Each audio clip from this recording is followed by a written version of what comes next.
place lucky that you can get it. Yeah, stupid fact. Why don't you get that lot out of me? I ain't gonna pay for it once. You're gonna give me the money that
Excusez-moi, Holmes.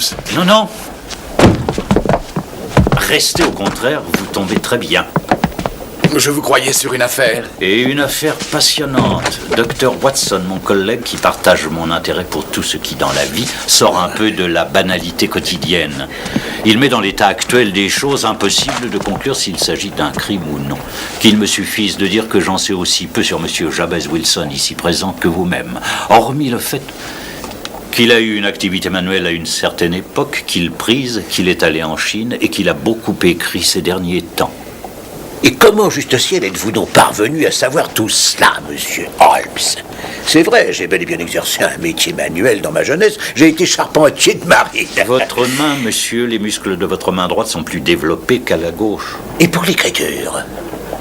Et cela se voit à l'œil nu. Le poignet droit de votre veston est usé et lustré. Le tissu l'est également au coude de votre manche gauche, là où vous vous appuyez sur la table. Mais la Chine... Le poisson. tatoué à la base du poignet droit, Watson. J'ai quelque peu étudié les styles de tatouage, mon cher monsieur, et j'ai même aussi contribué à enrichir la littérature sur ce sujet.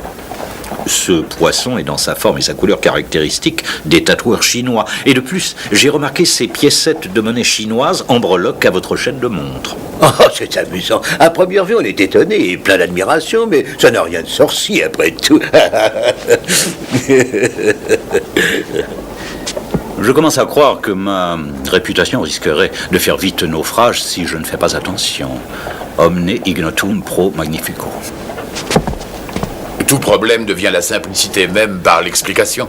Watson, voici une traduction plus que libre. S'il vous plaît, lisez donc au docteur l'annonce en question. Oh, mais il peut très bien la lire lui-même. À la Ligue des Têtes Rousses. Selon les dernières volontés du regretté Ezekiah Hopkins de Lebanon, Pennsylvanie, USA, un poste vacant est proposé et réservé aux membres de la Ligue pour un salaire de 4 livres la semaine pour services purement nominaux. Toute personne à cheveux roux, saine de corps et d'esprit, et âgée de plus de 20 ans peut être éligible. Appelez en personne lundi prochain à 11h, M. Duncan Ross au siège social de la Ligue, 7 Poppers Court, Fleet Street. Est-ce sérieux? C'est très en dehors des chemins tracés, avouez-le. Vous voulez prendre note, s'il vous plaît, mon cher, du journal et de la date? Evening Standard du samedi 27 avril. Mais ça remonte à 2 mois. Mais asseyez-vous donc. Et maintenant, monsieur Wilson, si vous nous parliez de vous-même à présent, s'il vous plaît. Ah, eh bien voilà, messieurs. J'ai une petite boutique de prêt sur gage au 24 Coburn Street, à côté de la cité. C'est une très modeste affaire, juste de quoi vivoter. Au début, j'ai eu 2 employés, mais il m'en reste qu'un seul aujourd'hui. Et j'aurais eu beaucoup de mal à le payer au tarif normal s'il ne s'était offert afin d'apprendre le métier à toucher seulement un demi-salaire. Et voilà 2 mois de cela. Et comment s'appelle ce jeune homme si désintéressé? Vincent Spaulding. Mais il n'est pas si jeune que cela, cher monsieur Holmes. Il est difficile de dire son âge, mais encore plus de trouver plus dévoué que lui. Vous avez vraiment beaucoup de chance d'avoir un employé qui se fait payer à moitié prix. Je dois avouer que c'est aussi étrange que l'annonce passée dans l'Evening Standard. Mais il a aussi des défauts. Et jamais je n'ai vu un homme aussi mordu de photographie. Il passe presque tous ses loisirs à prendre des photos au lieu de cultiver son esprit. Et puis se précipiter à la cave pour développer ses maudits clichés. Il n'empêche qu'il fait bien son travail et qu'il n'a pas le moindre vice. C'est lui qui m'a fait lire l'annonce.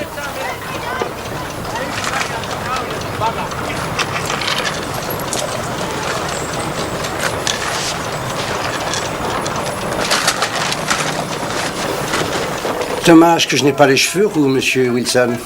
Pourquoi cela? Il y a encore une vacance à la Ligue des Têtes Rouges, monsieur. Jamais entendu parler. Avouez que c'est dommage aussi pour vous. Vous seriez éligible. Et c'est une belle situation. 208 livres par an et un travail facile. Hein? Il va y avoir des milliers de candidats pour cette place. Oh, ce n'est pas certain, monsieur. En tout cas, pas avec des cheveux d'aussi belle couleur que les vôtres, monsieur Wilson. Mais ça ne vaut peut-être pas la peine de solliciter cette place pour quelques malheureuses centaines de livres sterling par an. Monsieur?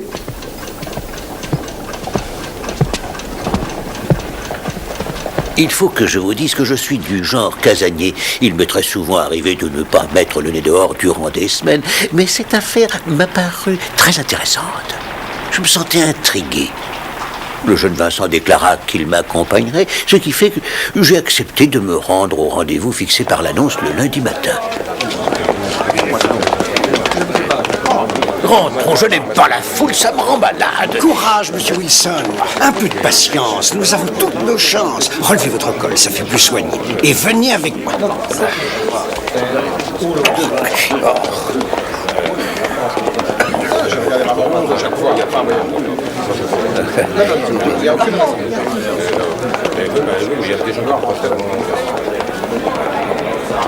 S'il vous plaît, vous ne pouvez pas faire un peu moins de bruit, messieurs?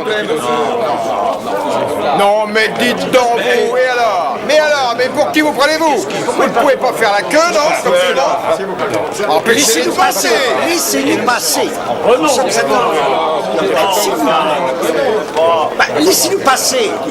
Moi, j'ai l'annonce. Bon, au suivant. Où est-ce que vous allez, vous? C'est par là, la sortie. C'est Monsieur Wilson. Ah bon, entrez, monsieur Wilson. Je vous en prie, je vous en prie. Non. Laissez, mais, je vous en mais pas, hein? Dis encore. Je vous interdis. C'est la perfection même. On ne pourra pas trouver mieux. Ouais, c'est parfait.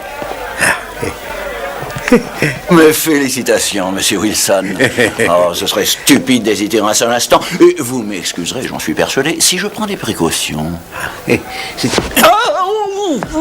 Ce cri de douleur et ses yeux tout à coup larmoyants.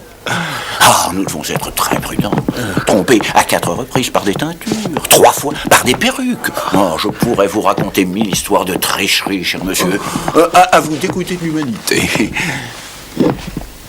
Je me nomme Duncan Ross et je suis moi-même un des bénéficiaires de la fondation créée par notre bienfaiteur. Et je sens que vous allez me poser des questions sur monsieur Ezekiah Hopkins. Lui-même était, comme on dit, un rouquin. Il était tout jeune quand il partit pour l'Amérique, où il fit rapidement des millions de dollars, et à sa mort, le testament révéla qu'il avait donné des instructions aux exécuteurs testamentaires pour faire en sorte de faciliter l'existence pour toutes les têtes rouges habitant sa ville natale. Magnifique couleur. Voyons, nom et prénom, monsieur Wilson. Jabez Wilson. Jabez Wilson. Êtes-vous marié, monsieur Wilson? Avez-vous de la famille? Et non, je suis veuf et je n'ai jamais eu de famille. Vraiment? Voilà qui est plutôt regrettable. La Fondation a non seulement pour but de venir en aide aux membres de la Ligue, mais d'encourager la prolifération. Que vous n'ayez pas de descendance pourrait constituer un sérieux handicap. Toutefois, je vais souligner le fait que votre chevelure présente des caractéristiques uniques en leur genre.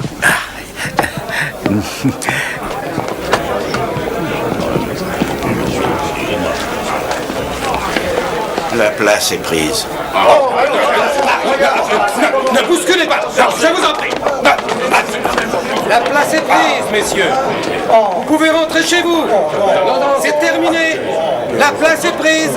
Merci, messieurs. Rentrez chez vous.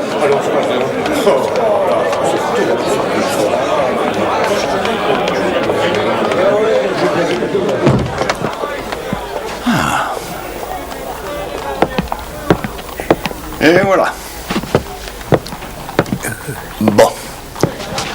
Quand comptez-vous être en mesure d'assurer vos nouvelles fonctions? Eh bien, je ne saurais trop vous le dire parce que j'ai une activité. Pourriez-vous m'indiquer les horaires? De 10 à 14 heures. Oui, les matinées sont plutôt calmes et je suis bien secondé. Cela va me convenir parfaitement. Et pour le traitement, c'est bien 4 livres par semaine. C'est exact. Et le travail? Purement nominal. Ça veut dire quoi, purement nominal? Ça veut dire qu'il vous faudra faire chaque jour acte de présence ici, au bureau, sans vous absenter. Si vous vous absentiez, vous perdriez votre situation. Le testament est clair sur ce point. Oh ben, l'idée ne m'en viendrait pas. Aucune excuse ne sera admise. Affaire, maladie ou quoi que ce soit. Pas d'absence. Sinon, le renvoi. Comme ça, me voilà fixé. En effet, revenons au travail. Il consiste en quoi? Il s'agit de recopier l'Encyclopédia Britannica. Voici le premier volume. Vous fournissez le papier, la plume et l'encre. Nous fournissons le bureau et la chaise. Alors, pourriez-vous débuter, disons, lundi prochain au matin? Ah oui, c'est d'accord. Eh bien, je vous réitère mes sincères félicitations, monsieur Jabez Wilson. Vous voilà en possession d'une situation que beaucoup vous envieraient.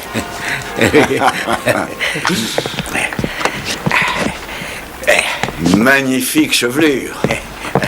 Au revoir, monsieur Wilson. Bien joué, monsieur Wilson. Je vous félicite. C'est plus rapide par ici. Merci. Venez. Alors, qu'est-ce que je vous avais dit? Vous voyez? Et rentré chez moi, tout cela m'a paru, après mûre réflexion, complètement ridicule. Qui a bien pu rédiger un aussi curieux testament? En effet, voici un généreux millionnaire qui vous fait acheter plumes, encre et papier. Oui, c'est vrai, monsieur Holmes, et j'ai aussitôt soupçonné qu'il y avait là-dessous une sorte d'escroquerie ou de fraude. Mais quand, le lundi matin, je me suis réveillé, ça m'a paru stupide de refuser cette situation et je suis sorti. Je me suis procuré une petite bouteille d'encre violette et une plume, sans oublier une main de papier quadrillée. Et je me suis rendu à Pops Court.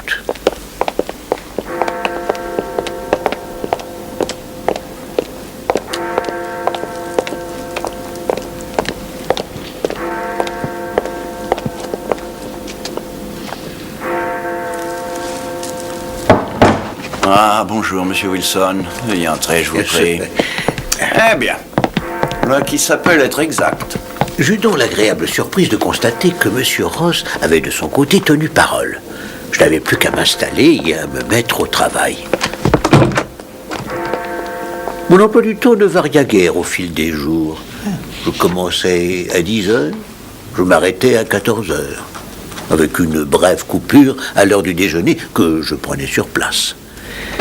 Tous les samedis à 2 heures, M. Ross me remettait mon salaire, me complimentait sur le travail accompli et nous rentrions chacun chez soi. M. Ross refermait la porte derrière moi. Ah oui, artichaut, ça m'a beaucoup intéressé, vous savez, monsieur. Oui, j'aime beaucoup les artichauts. Je n'ai pas trouvé Hannibal. J'avais oublié qu'il y avait un H. Je croyais que c'était un A. Oui, bien sûr. Bonne journée. Bonne journée. Oui, mais... Oui.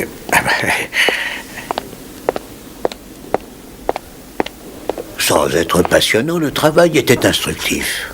Abac, API, architecture, acte des apôtres, adultère, anatomie, aqueduc,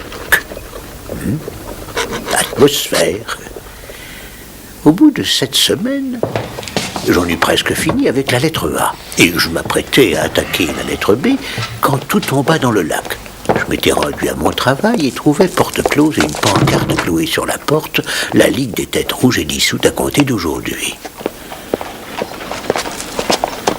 Je vous demande pardon. Avez-vous vu monsieur Duncan Ross ce matin? Monsieur Ross? Ross. Oh, désolé, je ne connais personne de ce nom, monsieur, et ma mémoire est bonne. Je dirais même infaillible pour les noms Il propres. est au numéro 7. Ah oui, le gentleman qui a des cheveux rouges. Oui. Oui, il a donné congé. Congé. Monsieur William Morris, conseiller juridique, j'ai mis cette pièce à sa disposition à titre tout à fait provisoire. Il est parti, il a payé ce qu'il devait, rubis sur l'ongle. Mais savez-vous où je pourrais le joindre? À son nouveau bureau. J'ai son adresse sur mon éphéméride. Au 17, King Edward Street. Près de Saint-Paul. Oui, merci.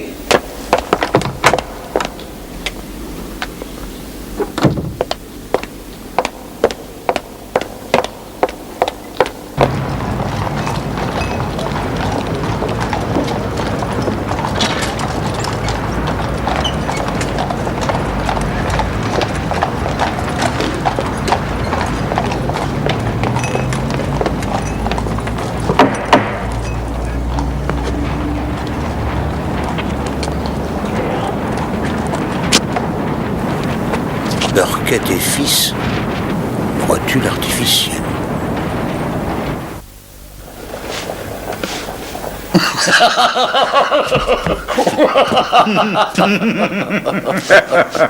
Je ne vois pas ce que vous trouvez de drôle dans tout cela. Si vous continuez à vous moquer de moi, je vais m'adresser ailleurs. Monsieur Wilson, je vous en prie, rasseyez-vous. Je ne voudrais pas rater cette affaire pour rien au monde. C'est le plus original que j'ai connu. Je me suis retrouvé si déçu par ce qui s'est passé que je suis venu tout droit chez vous, monsieur. Ayant entendu parler de votre grande compassion pour les malheureux qui sont comme moi en état de détresse. Monsieur Wilson. Voyez-vous, monsieur Wilson, je crois sincèrement que vous n'avez rien à reprocher aux dirigeants de cette extraordinaire ligue. Bien au contraire, vous avez été fort ponctuellement et fort bien payé.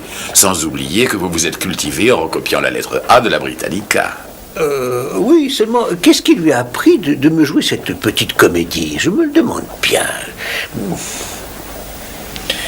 Votre assistant, il y a longtemps que vous l'employez? Ça doit faire 3 mois. D'où est-ce qu'il venait? J'ai passé une annonce dans le journal. Était-il le seul postulant? Non, il y en a eu au moins une douzaine. Pourquoi l'avez-vous choisi? Eh bien, il m'a semblé intelligent. Il se contentait de peu. Demi-salaire, en fait, n'est-ce pas? Oui.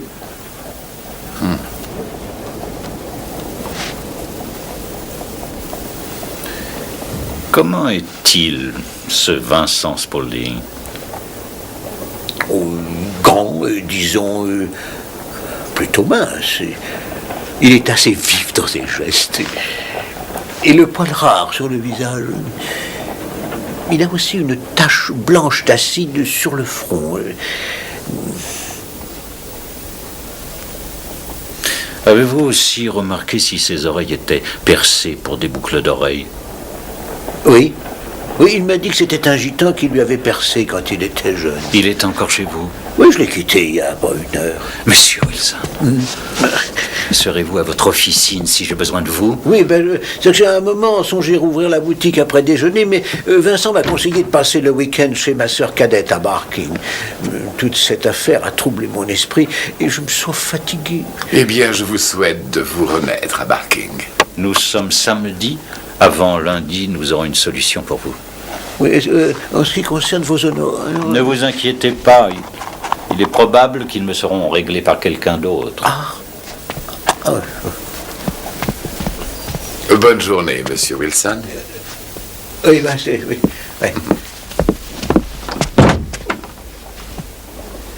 Que pensez-vous de cela? Rien pour l'instant. Nous sommes plongés en plein mystère. D'où l'on peut tirer des conclusions infiniment plus sérieuses qu'il n'y paraît.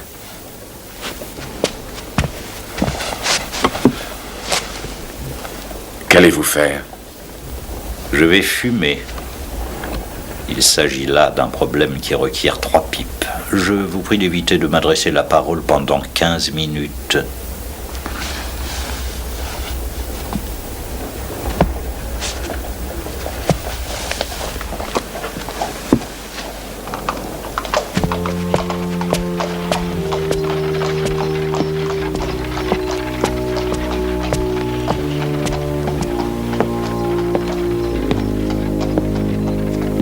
L'affaire de la Ligue des Têtes Rouges est réglée. De façon satisfaisante, je l'espère. Plus que satisfaisante, professeur. Je peux l'affirmer. Excellent.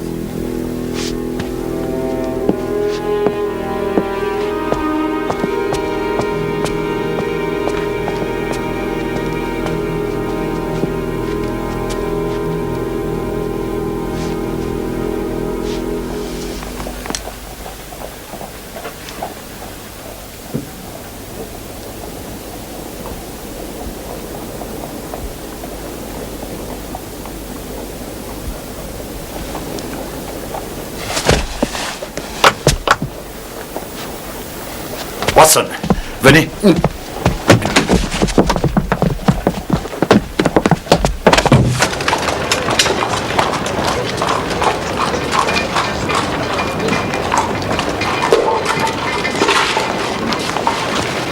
Excusez-moi, pour aller au Strand, s'il vous plaît.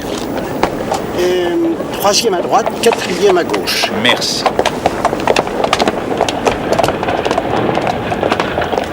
Holmes, j'aurais pu vous indiquer le chemin. Je n'en doute pas un instant. Qu'y a-t-il? Pour quelle raison est-ce que vous battez le pavé avec votre canne? Nous sommes des espions en territoire ennemi.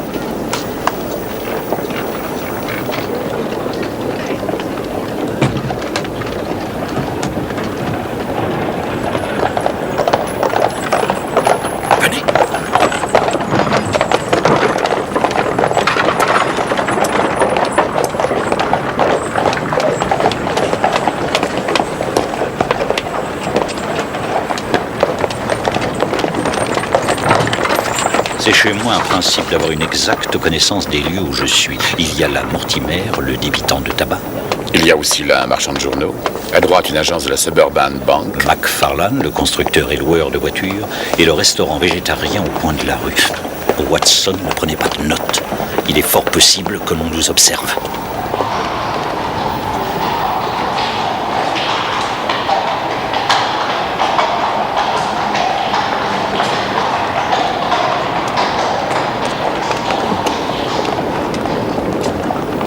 Quelque chose me dit qu'un crime est en préparation. Et le fait qu'on soit aujourd'hui samedi complique le problème. Mais quant à nous, docteur, nous en savons assez, laissons la place au plaisir. Sarrazate se produit au St. James Hall ce tantôt. Un sandwich et une tasse de café. Et on s'envole vers les contrées où règne la musique, la poésie et l'harmonie. Et où nous pourrons pendant quelques heures ne plus penser à la Ligue des Bêtes Rouges.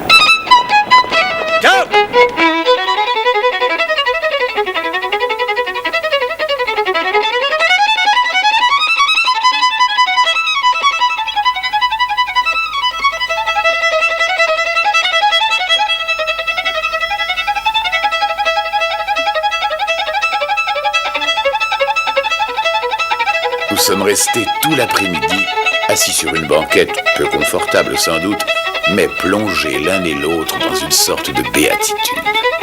Qui aurait observé Holmes aurait pu se demander si ce sourire angélique appartenait bien à l'homme qui savait se montrer aussi implacable dans la chasse aux criminels. Oui, on peut le dire. La musique est de tous les arts, celui qui par excellence adoucit vraiment les mœurs. Je ne pouvais en observer plus bel exemple.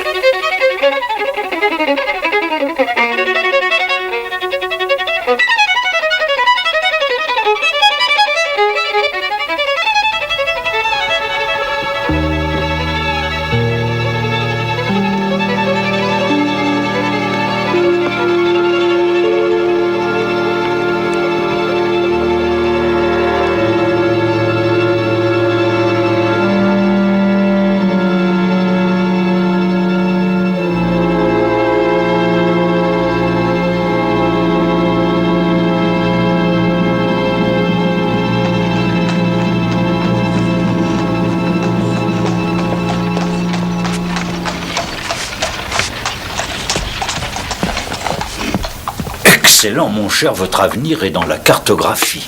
Ah, c'est sûrement à Solnett Jones, j'ai cru bien faire de prévenir ces messieurs de Scotland Yard. C'est un parfait imbécile dans sa profession, mais il a pour lui la ténacité d'un homard quand il prend quelqu'un dans ses pinces. Bonsoir, Jones. Alors on va de nouveau faire équipe, monsieur Holmes.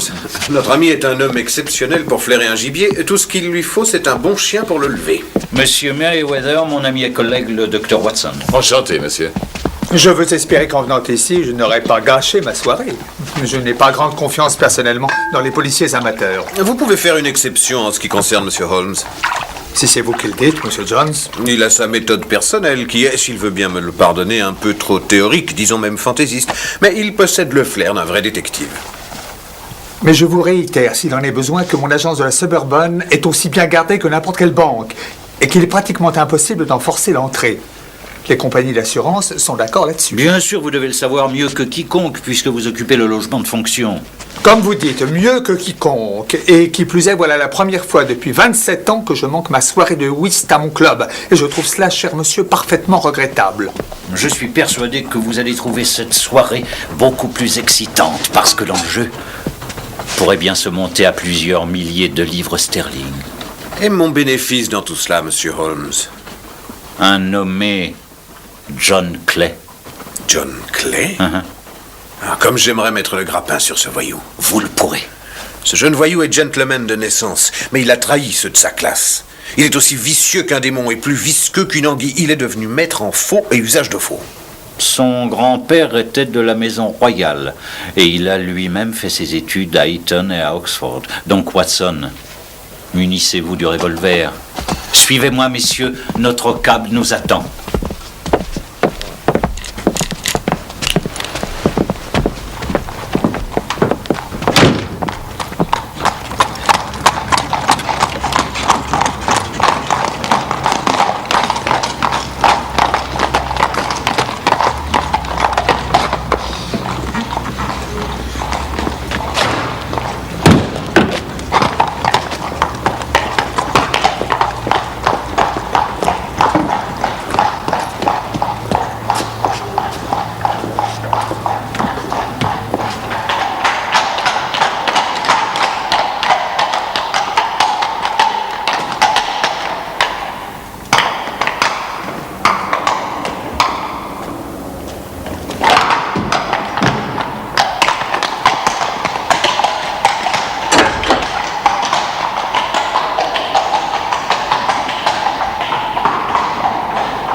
Il n'y a que 2 clés pour la chambre forte.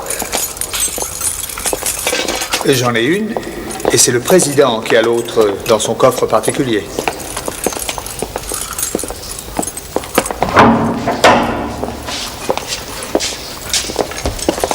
Vous n'êtes certes pas très vulnérable par le dessus. Non, ni par le dessous. Je vais vous demander, s'il vous plaît, de parler un peu moins fort.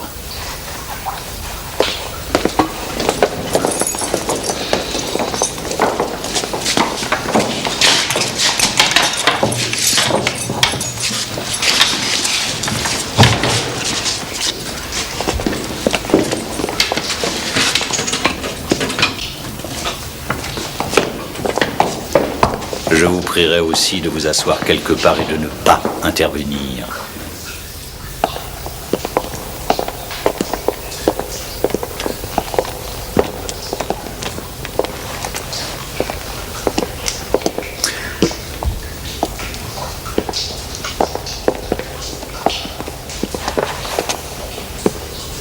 Monsieur Holmes, aucun cambrioleur ne pourrait pénétrer dans cette banque.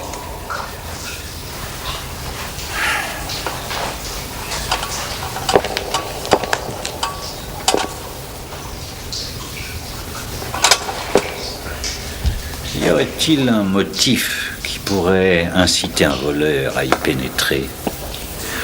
Bon, rien en particulier, en tout cas. Quelque chose datant de plusieurs mois. Un motif dont vous nous auriez caché, par exemple, l'existence. Ce que je vais vous dire est strictement confidentiel. Seuls sont au courant les autres directeurs de la banque. Ça ne doit pas être divulgué dans les milieux publics. Pas même à un policier amateur. Un détective consultant, monsieur Merriweather. Unique dans les annales du crime, apprenez-le. N'est-ce pas, inspecteur? C'est exact. Je vous conseille de coopérer avec monsieur Holmes. D'autant plus que je suis en ce moment en train d'essayer de sauver votre situation et celle de vos autres collègues. Alors de quoi s'agit-il? De notre stock d'or. Nous avons eu l'occasion, voilà quelque temps, de nous développer. Nous avons dû, dans ce but, emprunter 70 000 Napoléons à la Banque de France. Ce qui fait que nos réserves de métal sont plus importantes qu'il n'est d'usage pour une simple agence comme celle-ci. Et où est-il, cet or?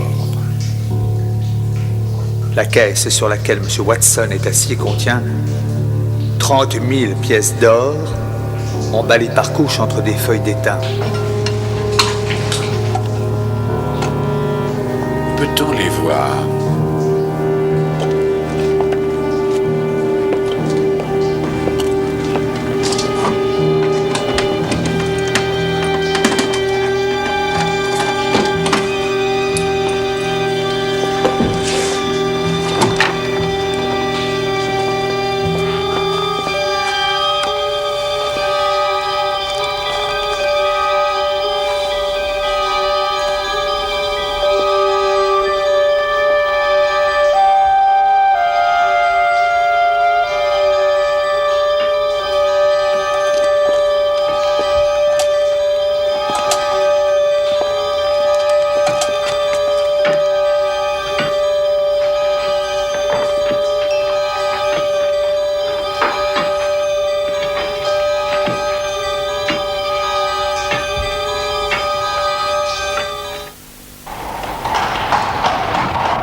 Cela dépasse de beaucoup dans le domaine de la conception ce que j'avais supposé. ne croyez-vous pas? Mais je suis d'accord. Clay est plutôt un aventurier qui procède au coup par coup, mais ce genre de préparation n'est pas du tout son style, pas du tout. Bien n'est-il qu'un pion dans une partie de vaste envergure.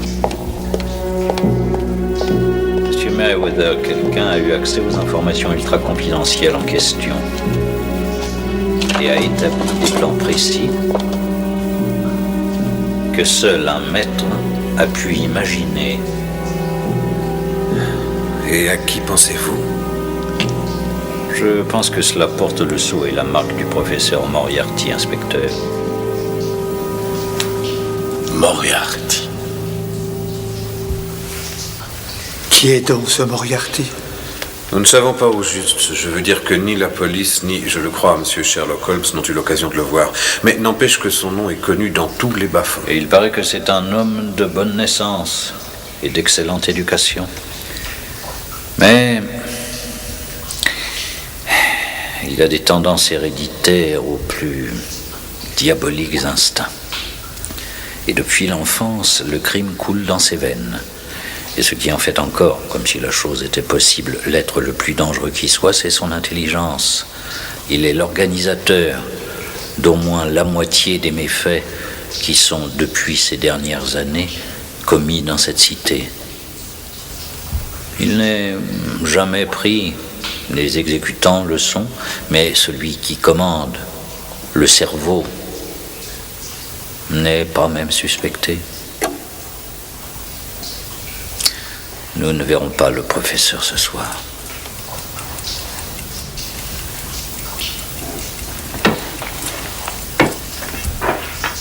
La seule voie de retraite est l'officine du prêteur sur gage. J'y ai posté un inspecteur et un homme en tenue. Cela se rapproche. Messieurs, ils seront ici dans quelques minutes. Chacun à son poste.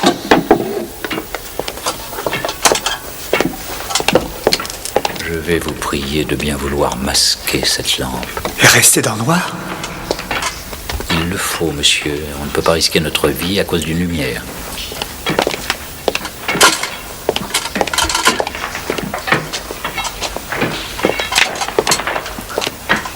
Quand je vous ferai signe, vous vous approcherez. S'ils utilisent leurs armes, pas d'hésitation, abattez-les.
Bon sang, débite-toi, Jack, vite!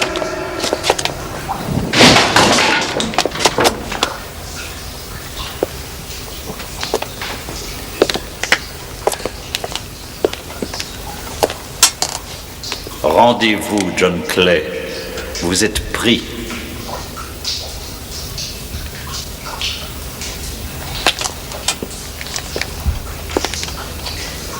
C'est ce que je vois.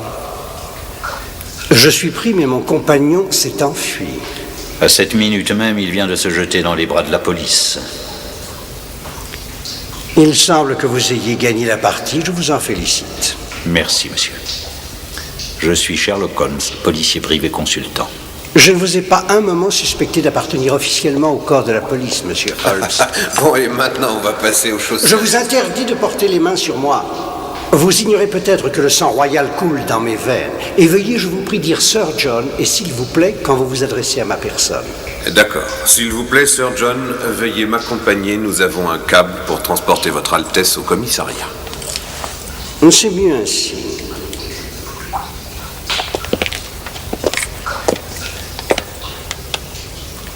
Gentlemen.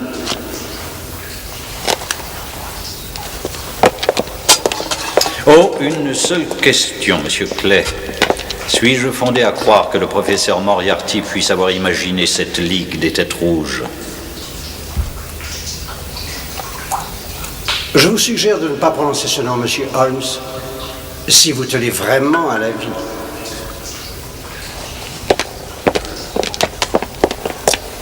Messieurs, je ne sais pas quoi vous dire. Pardonnez-moi, monsieur Holmes, d'avoir douté un seul instant de votre talent, de vos brillantes qualités. Il est hors de doute que vous avez vaincu de la plus belle manière l'un des plus vicieux et des plus audacieux cambriolages que j'ai connus en 30 ans d'expérience. Monsieur Merriweather, j'ai dû faire quelques menues dépenses dans cette affaire. J'ose croire que votre banque m'indemnisera. Mais bien sûr, ça va de soi.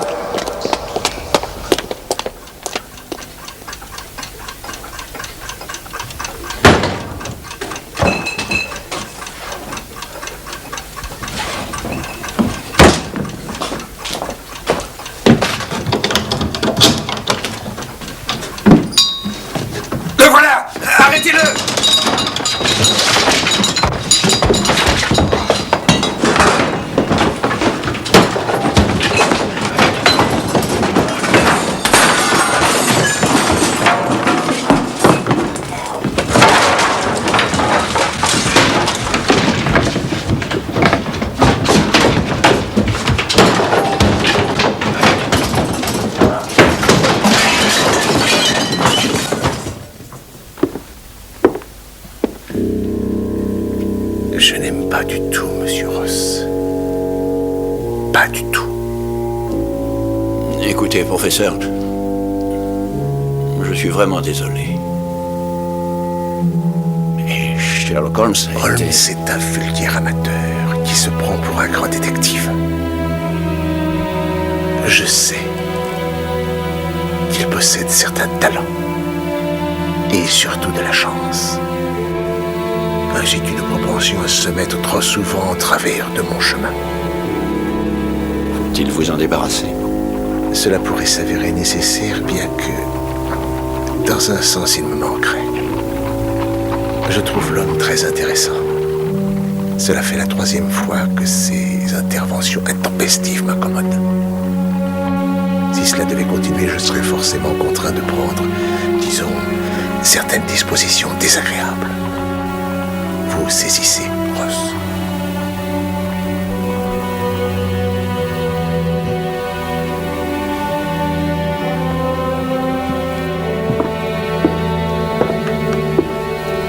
Merci.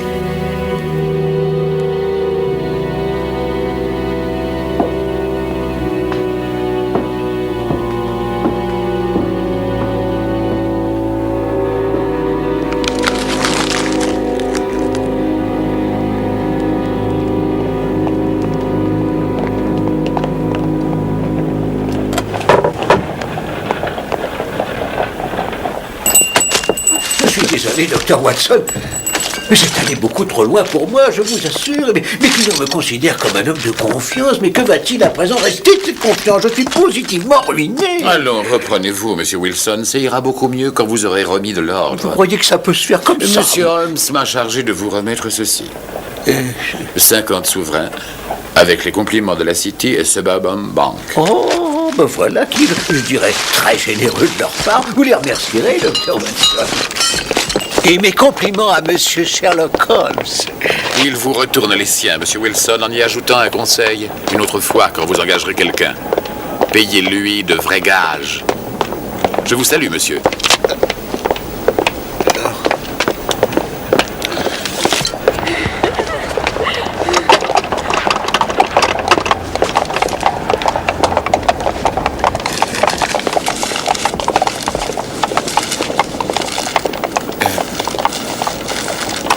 Holmes, je ne crois pas être moins intelligent que mes concitoyens, et dans toute cette affaire, j'ai vu et entendu ce que vous avez vu et entendu. Et vous avez deviné non seulement ce qui s'était passé, mais ce qui allait aussi se passer. Et cela pendant que moi, je pataugeais d'une façon grotesque. Rassemblez vos souvenirs, Watson. Lorsque Wilson a dit que l'assistant avait accepté cet emploi à prix réduit, j'ai vite compris qu'il avait de bonnes raisons de vouloir assurer sa situation. Oui, mais comment avez-vous compris la vraie nature? S'il y avait eu une femme quelque part, j'aurais suspecté immédiatement quelque vulgaire intrigue. Mais en entendant M. Wilson faire mention de la tache d'acide et des oreilles percées, j'ai su que Vincent Spaulding et John Clay étaient une seule personne. Mais qu'est-ce que Clay faisait là? C'est la photographie qui a éveillé vos soupçons? C'est cela même. Le sous-sol, il s'occupait de je ne sais trop quoi dans le sous-sol.